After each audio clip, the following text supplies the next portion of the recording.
Hey everyone, it's so nice outside. I decided to do this episode of Barry's Reads and Recommends, what I have read, what I'm reading or about to read, outside because it's gorgeous out here. So I'm sitting on the front porch, our neighbor's cutting the grass. I think he just stopped, so you won't hear that in the background.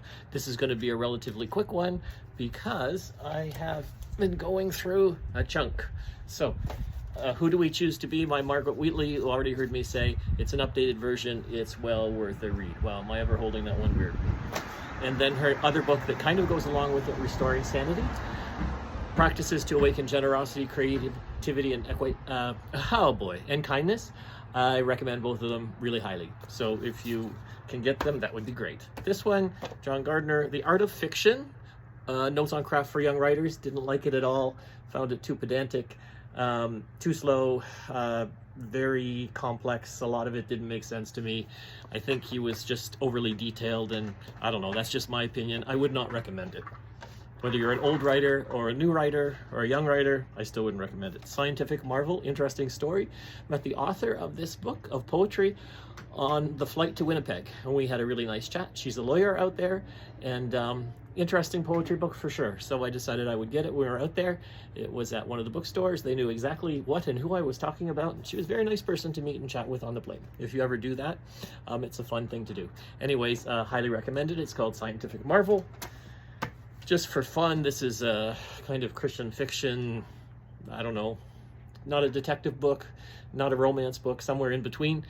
D. Henderson's Undetected. Lots of information about sonar and subs through the story. So it's probably worth the read if you like that kind of story. My son gave me this one by Mark Carney, our new Prime Minister, Values, Building a Better World. Obviously, he wrote it before he became Prime Minister. It's a slow, heavy read so far, but interesting concepts around value and values, the contrast between money and the actual values we hold around integrity and honesty and all those things. So I'm slowly making my way through it. I just managed to get through the introduction. I will get through it, but as you can see, it'll take me some time. It's a pretty thick one. And then just for fun, before I had all those extra ones, I'd grab this out of the library downstairs, excuse me, Essentials of Western Civilization, A History of European Society. I know, sounds boring, but I do like history because, you know, right now it feels like we're repeating it in some ways. So I'm looking forward to slowly going through this. I'm sure it was somebody's school textbook at one time.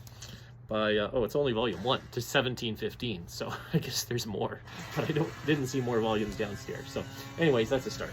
And that is, I would recommend it if you're like history, if you're a history buff, by all means. So that's the update right now.